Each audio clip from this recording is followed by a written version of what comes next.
Welcome, my YouTube friends. Jason Unruhe has proof Jacobin magazine is funded by a Zionist org. Take it away, Jason.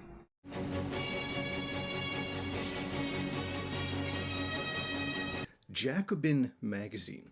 There's always been something a little bit off about them that we couldn't quite put our fingers on, other than We being other Nazbols, of course.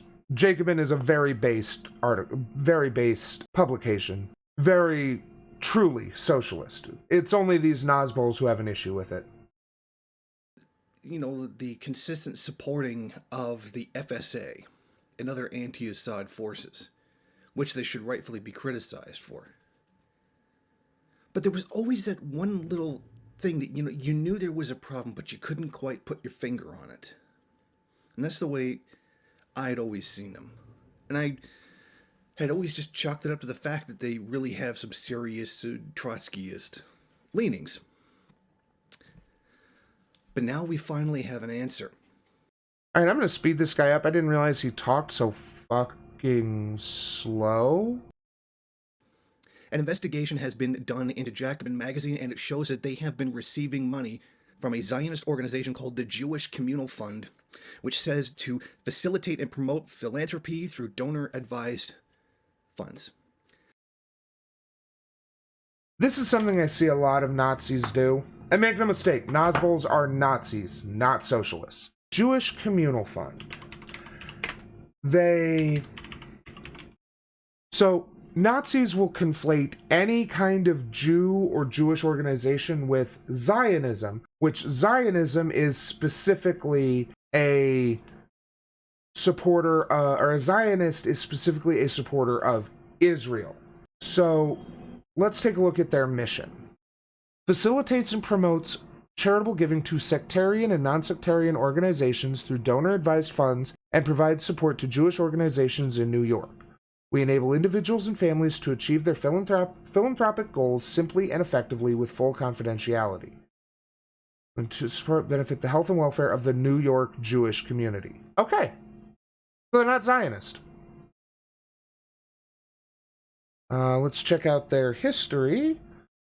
Explain in our mission of celebrating our tradition of exemplary service to our donors and commitment to support the Jewish community that Herbert Singer instituted back in 1972. Herbert Singer was the founding president of JCF and served from JCF's inception in 1972 through 1987. Together with Richard Netter, his law partners Sanford Solender, and other Federation and UGA leaders, they established the Jewish Communal Fund, a donor-advised fund to serve the Jewish community of Greater New York. Since its inception, JCF has been blessed with a wealth of talented and passionate leaders. Past presidents include Joel S. Ehrenkranz, Susan Little Lipton, Larry Zicklin, Sanford B. Ehrenkranz, Andrew H. Titch, Harold A. Bunch of people. Our diverse donor base represents every sector of the Jewish community, and our grantees are a reflection of that diversity. So it doesn't seem like they're specifically anti-Zionist, so it's possible that they have funded Zionist causes. But it doesn't appear that they specifically... They don't appear to be making a... over $2 billion has been contributed to thousands of worthy causes and communities around the world. $312 million has been sent to 716 Israeli charities. Okay. That doesn't necessarily mean that they're supporters of Israel. And this is the first time we've seen Israel on their page here. Qualified charities at the recommendation of our donors. Each year, Jewish Communal Fund makes a significant community gift from its fees and endowments income to the annual campaign of UGA Federation to support worthy causes in the New York area. They seem to mostly be worried about New York Jews, which is fine.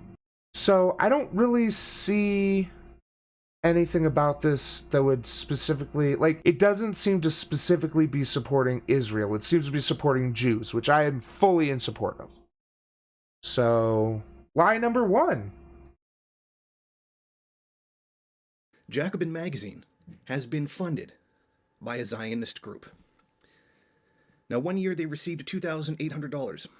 In 2019, they got $171,000. Jacobin magazine, which is...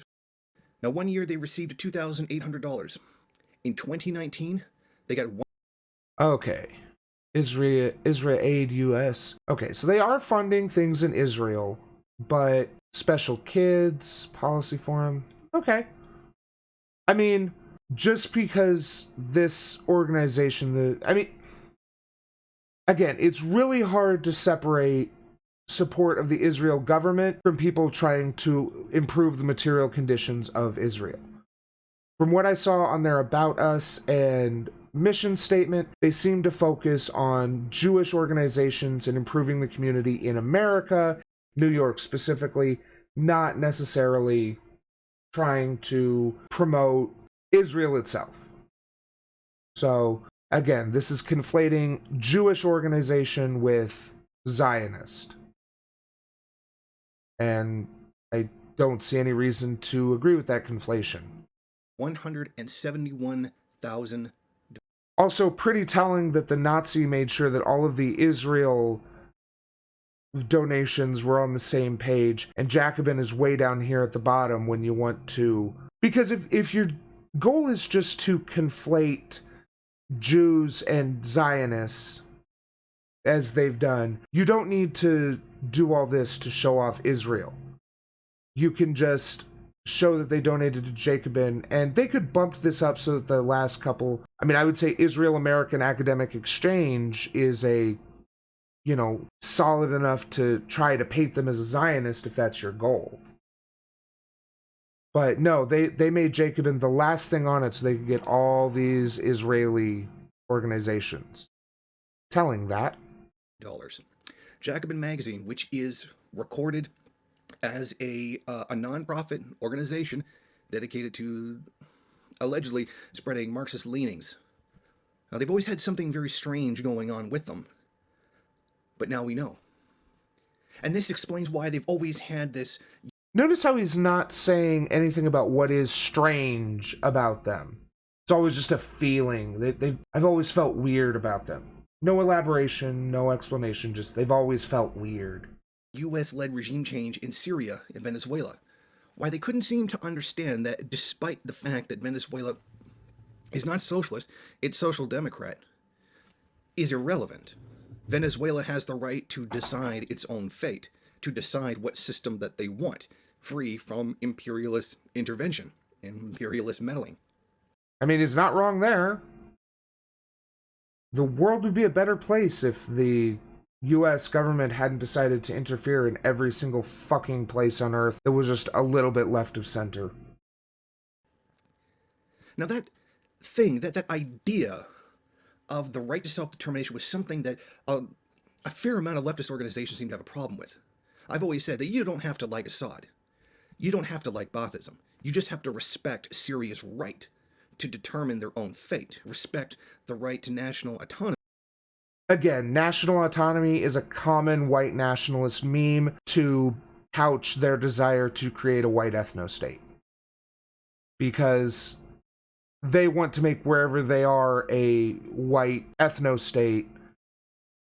Unless, like Black Pigeon speaks, they live in a non-white nation, in which case they just want to prop it up as a symbol of homogeneity being preferable to diversity, no matter how much they have to lie to do so. No, respect the right of self-determination of the Syrian people. But Jacobin magazine never did. And it was hard to believe... Love defending a dictator using self-determination. That an organization which propounded itself so hard to be Marxist and yet give all these Trotskyist kind of positions. Well, now we know it's not really the Trotskyism. It's the Zionist funding. And they've had people of very dubious... This is one of the crazy things about these fucking Nazis. How they try to think that taking $1 from even an explicitly Zionist organization means that you have agreed to the Zog conspiracy, that you are going to help bring about the Zionist world order. They got a donation. They've received donations, or at least one donation. I don't know. It doesn't fucking matter.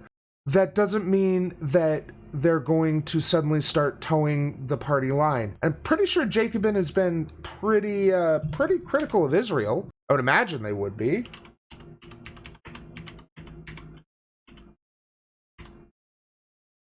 Let's see. A chance to shake Israel's Zionist consensus. The pro-Israel consensus on Capitol Hill. Let's see, what's the rest of that title? Is breaking up. Let's see. But amid the garbage, Bernie Sanders dropped a gem. For the first time, a major presidential contender brought up Palestinian rights unprompted. That's because the pro-Israel consensus on Capitol Hill is finally breaking up. Yeah, it was pretty bad. It was an important marker for the movement of justice in Palestine. Yeah. You know what? I take it back. I see it all now, how Zionist Jacobin has become, how anti-Palestinian they are. Yep, I take it all back.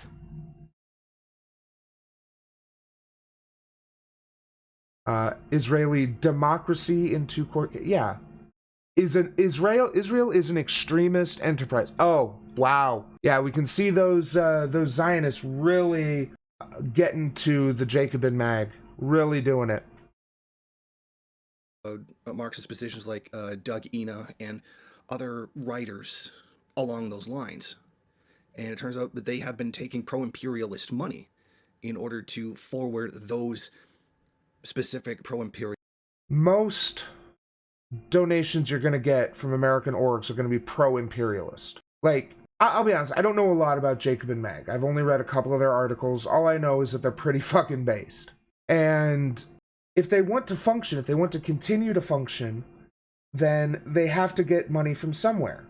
Now, I'm sure that they make an effort to make sure that they aren't taking money from criminals or specifically Zionist organizations, not because they don't like Jews, but because they don't like the state of Israel.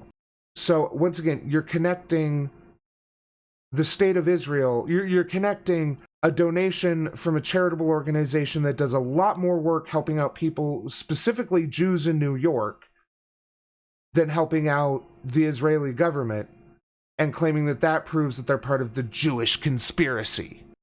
Also, I need to get new glasses now. I cannot have the same glasses Jason Unruhe has. Realist guidelines. Now, I've always had essentially a problem with them because of the questionable positions they hold, but this is a whole different level. When you're taking Zionist money and not like stealing it or taking it and not doing what they want, but to continually over the years receive funding from this organization, you are a sellout. This also explains some of the very strange posts that they've made about Palestinians and Palestinian solidarity and Palestinian rights, which you can just go to their website and just look up anything they've written on Palestine. But I think more importantly, this points to COINTELPRO. And a lot of people don't like to think that COINTELPRO is a real thing. But here we are. Who thinks COINTELPRO isn't a real thing? What the fuck? Only people with their head in the sand don't think COINTELPRO... I mean, right?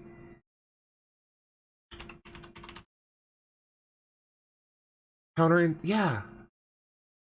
Yeah.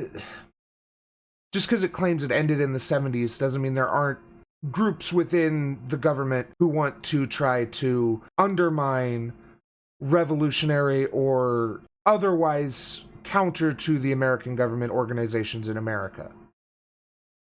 But they have to be more subtle about it. I mean, this is a Nazi thing. If you've ever seen on social media someone talk about Fed posting, this is when someone goes into an alt-right or Nazi space and starts asking about when are we gonna take to the streets and kill the Jews, or when are we gonna do this, when are we gonna do that?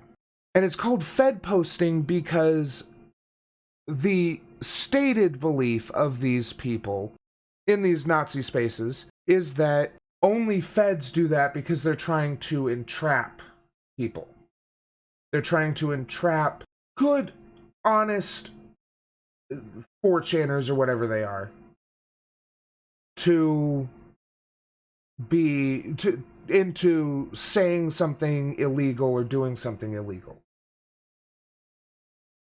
So they dismiss, this is how they maintain deniability, by dismissing anyone who tries to be, who claims to be they dismiss anyone who claims, who says that they create terrorists or violent acts or what have you, as though they're just Fed posting.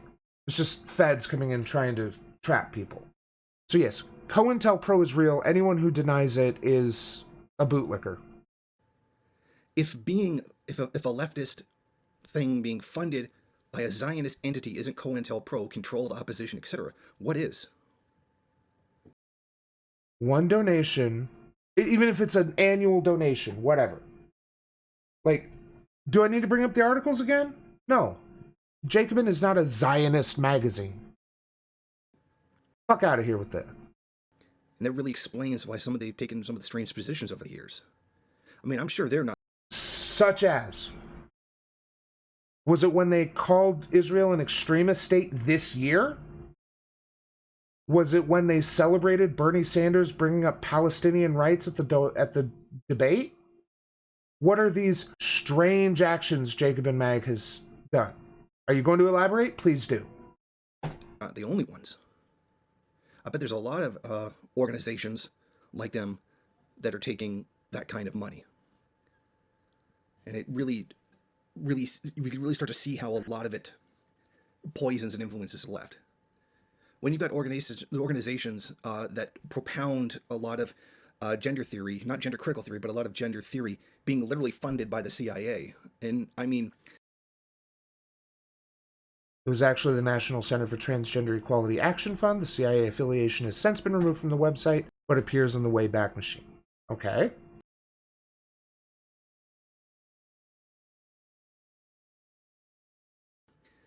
on the website where they list their donors, the CIA is right there, out in plain view. And anything that's funded by the CIA should already be looked at with a skeptical eye, regardless of what it is. What organization was he talking about again? That propound a lot of gender theory, not gender critical theory, but a lot of gender theory being literally funded by the CIA. And I mean,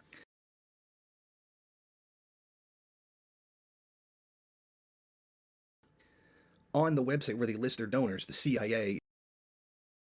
Okay. I mean, the CIA, the government funds a lot of things through different organizations. So while I, as a good leftist, am skeptical of anything funded by the CIA, I don't see that as automatically being a controlled opposition thing. Is right there, out in plain view. And anything that's funded by the CIA should already be looked at with a skeptical eye, regardless of what it is. I mean, I don't disagree with that, but you have to look at what they're doing and what they're saying and how that lines up with facts and science, and not just, oh, they're funded by the CIA, so they're bad. So I think this should finally put the nail in the coffin of Trash Bin Magazine. I've always really wanted to say something about them, but couldn't concretely say anything outside of their pro-imperialist stance. But I think now... But Jason, my dude, any examples? One example. Give me one pro-imperialist article, please. Something allegedly supporting the imperialist war machine or what have you. Anything at all? Now we have it. And it's about time the leftist community finally tell Jacobin that you're not welcome here anymore. You, as a Zionist-fueled entity, have no space in the left. Well, the radical left, anyway. I'm sure some people on the more moderate left would be very welcoming of such a position. But each and every individual person has to make a decision on where they're going to stand towards Jacobin Magazine. I'm not going to tell you how to think. I'm not going to tell you you're not allowed to read it, or that you... or anything. I don't play that game. Because it is always important to understand the views of the enemy, to understand how they think, what they want to do, etc. But I think at the very least we should stop regarding this as a leftist publication and understand it for what it is, an enemy of the proletariat, not just domestically, but internationally as well. Thank you for watching. If you like... So part of the reason why I wanted to talk about Jason Unruhe is he represents a very frightening future for the left.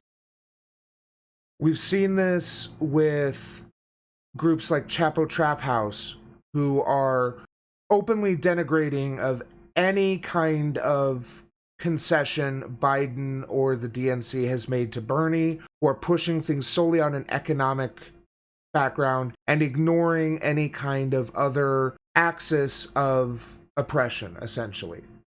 The way they're mocking the liberal outrage at Trump referring to coronavirus as the Wuhan flu or China flu.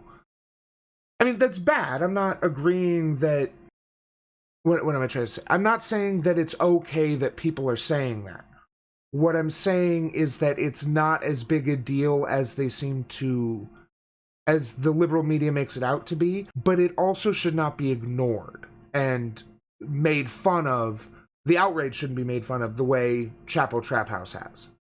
It's not okay because it increases animosity towards Asian people and creates this idea that China is responsible for the coronavirus when it was just a horrible accident which they mishandled.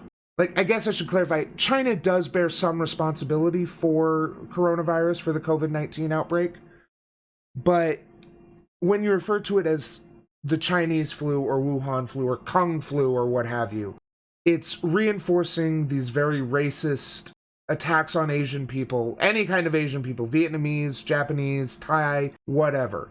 And instead of focusing on fixing things and making it better, it's just trying to shove everything off on China.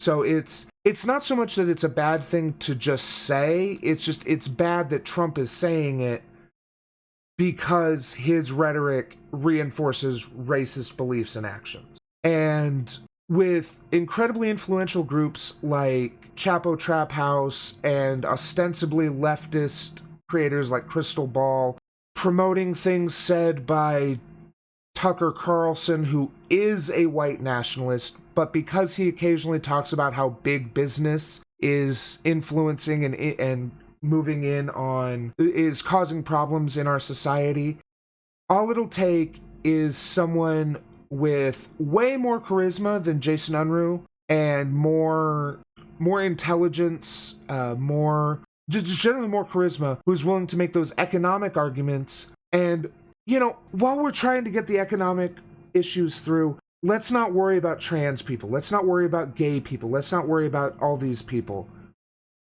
It opens the door for Nazbols to come in and take over the left. And in that way, it's honestly one of the scariest things about people like this, because they could easily taint leftist arguments by basically making it seem like leftism is white supremacist for generations. I'm not ignoring facts. And I do agree that China is, at least in large part, responsible for coronavirus. But by calling it the China flu, the Kung flu, Wuhan virus, what have you, Trump specifically is creating this fear of it belongs to Chinese people. Like, there are literally people who are telling Asian people who have lived in neighborhoods for years to get out because they're worried they're going to spread the flu. And the reason why coronavirus is such a problem in America specifically is not because of anything China did. It's because of Trump's refusal to acknowledge it as a problem. So, as much responsibility as China may bear for the global pandemic, it's not a problem. The extent of the problem in America is not China's fault. So yeah, Nazbols are dangerous because they have all the correct, accurate, supportable arguments of leftists, but they only want to help white people. Or, Nazbols are not an exclusively white ideology. You could have Asian Nazbols or black Nazbols who are trying to create ethno-states for their respective ethnicities. But we need to be careful to make sure that we need to be careful that when we talk about economic issues, we also bring in progressive issues, help defend LGBTQ rights, help defend racial rights, make sure that we keep the racial equality that we've been fighting for the last 50 years and not backslide. Because the next Nazbol who pops up may not be an uncharismatic chud like Jason Unruhe or like Eric Stryker who can't argue his way out of a paper bag. It could be someone who knows how to argue, knows how to present himself to appeal to a greater audience. And that is a frightening thing. Hey, thanks for watching. Hope you enjoyed the show. If you liked it, like, share, subscribe, and leave a comment. Thank you. See you next time.